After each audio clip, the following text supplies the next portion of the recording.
Hey, what's good everyone? It's CJ. We're back at it again today. In today's video, we're going to make a beat using Ripchord. Ripchord is a chord trigger program. I've tried many different chord trigger programs. This is definitely one of my favorites because of the different features that it provides. I went ahead and loaded a preset bank for this tutorial. It's called Prisms 3. It's E or D flat minor, and first 4 chords sound like this. This is just me playing one key on my keyboard and it'll play an entire chord.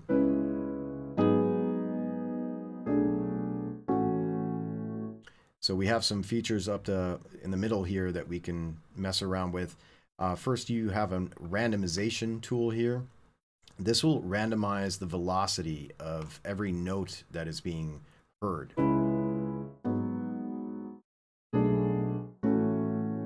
You could also, use this hammer tool, which is basically the velocity tool, and set it to your own liking.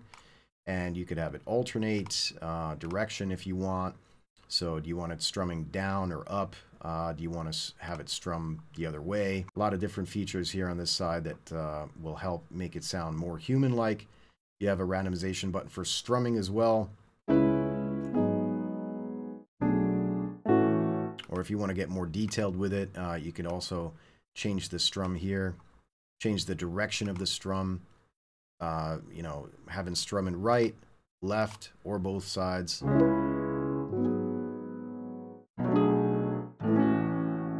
So maybe what we can do here is set the strum like that and then change up the velocity randomly.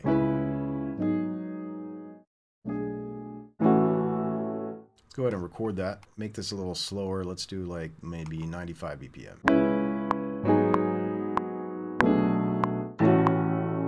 I'm just going to go in here and quantize that. Even though I'm quantizing it, it's still going to keep that randomization.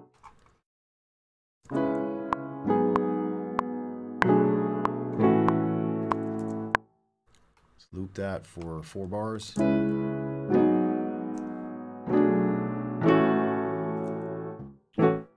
So maybe that one will change the velocity a little bit. That's better. Now I'm going to use another tool called MIDI Effects Freeze to basically extract the MIDI that I just created using Ripchord.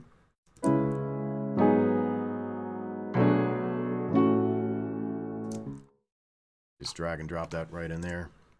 There we go. We got our chord progression. So we can, go into this chord progression now and change it up some. So I feel like these last 4 probably need to be just a little bit longer.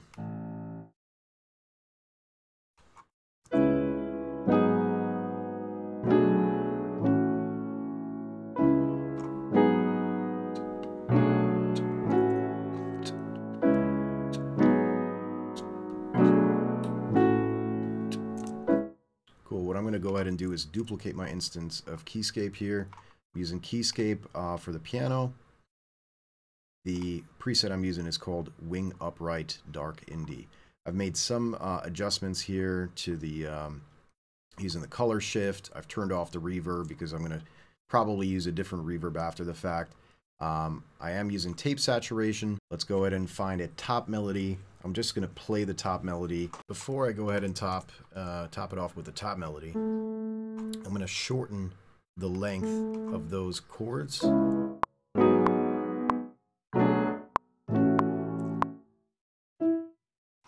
Just to leave a little bit of space in between because I want to, fit the top melody in between those chords if I can.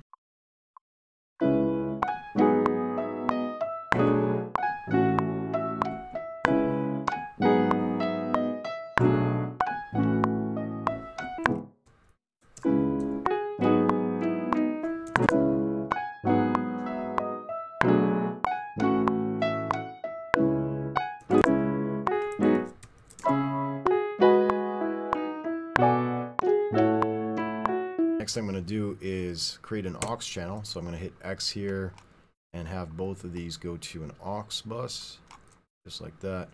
We can go ahead and just, maybe cut out some of the lows.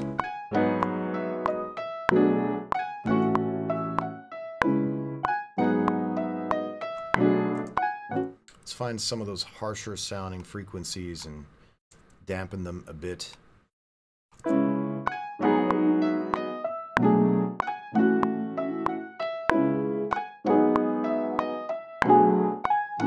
There's one right there.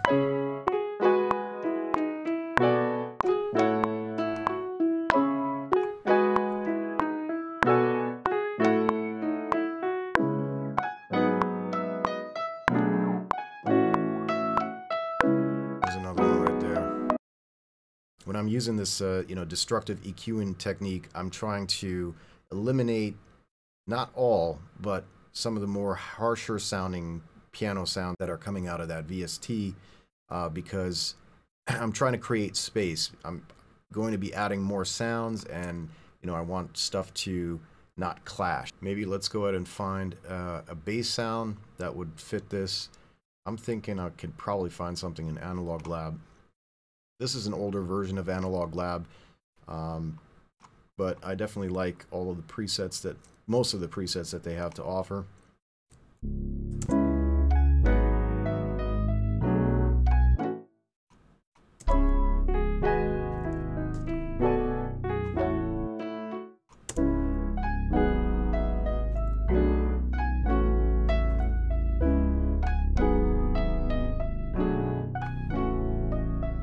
Let's go ahead and start adding some drums here. I'm going to start with the percussion pieces, some hi-hats.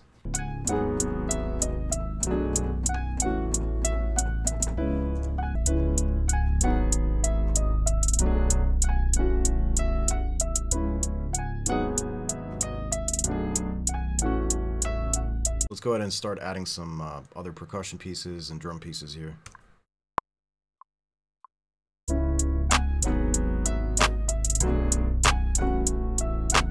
Definitely need an open hat for that as well. I'm going to go into my Q sampler, just change the length of that. I want it to be a little bit shorter.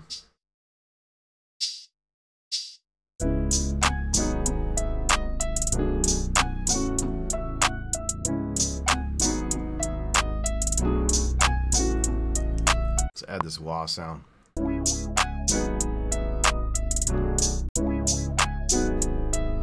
Go ahead and add a kick too.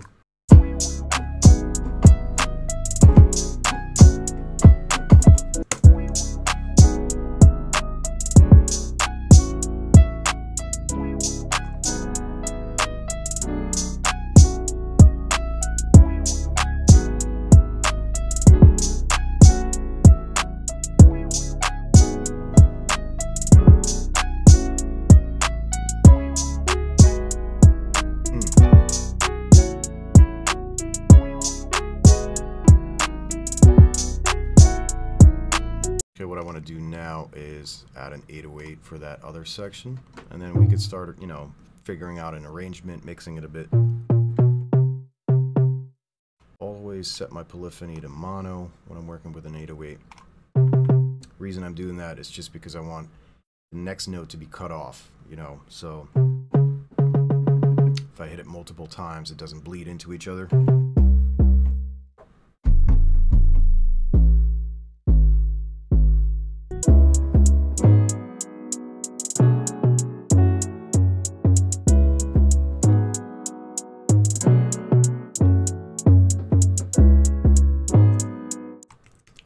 All that one octave down, quantize that to a 16th note. No, to an 8th note. The swing. And a 16th. 32.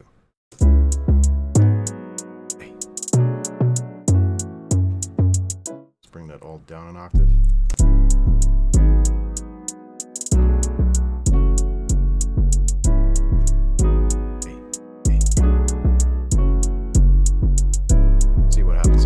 Kick on top of it.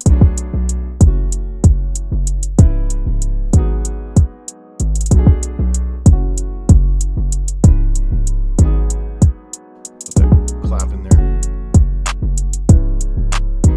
Hey, hey, hey, hey.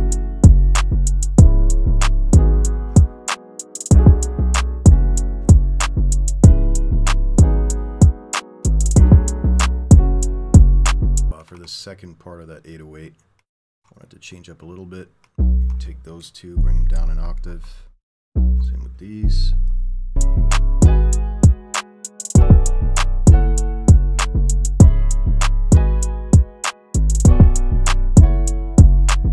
Okay, so at this point I'm going to add a soft clipper. A favorite one of mine to use is called the Classic Clipper by IK Multimedia.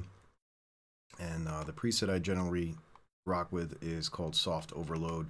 And then I just, you know, decrease the gain a bit depending on how loud I want this beat to be.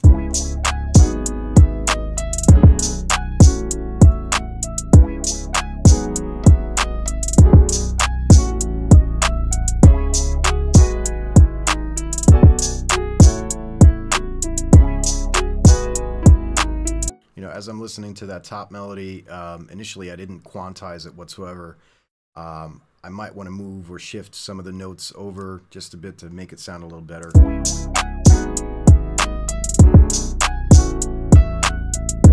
Like this one right here, I feel like is a little too much on the velocity. Let's bring that down. That's better. This one's coming in too early. Let's quantize that one.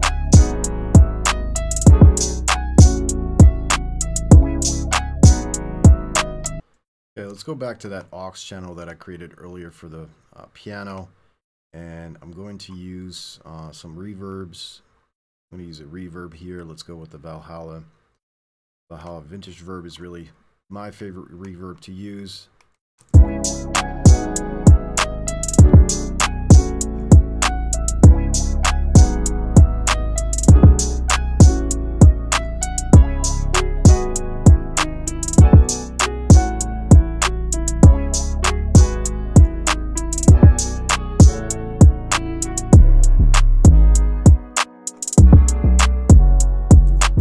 Thinking about it now, maybe we could have the mix change up as the beat progresses for that reverb.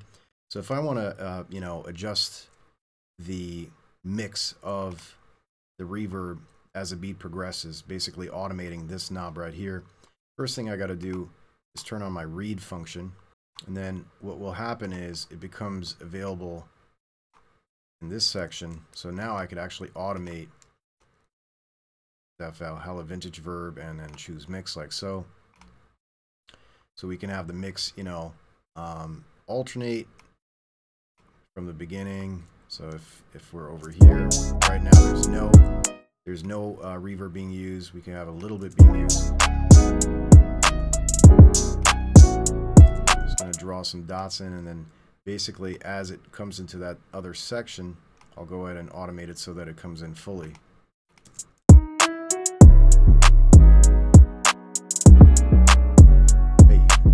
All right, so now that we basically have, like, you know, the verse section done, I'm gonna start thinking about creating a chorus section. Find a different instrument maybe.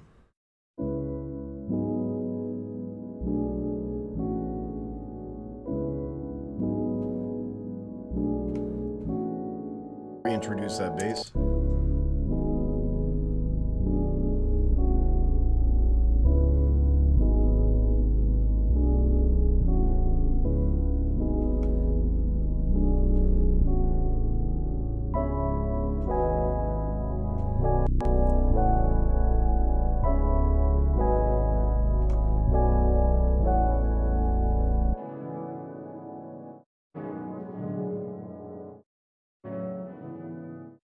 Appreciate you taking the time to watch this tutorial today, and I hope you guys enjoyed it. If you want to download this project, feel free. I'll leave the link in the description.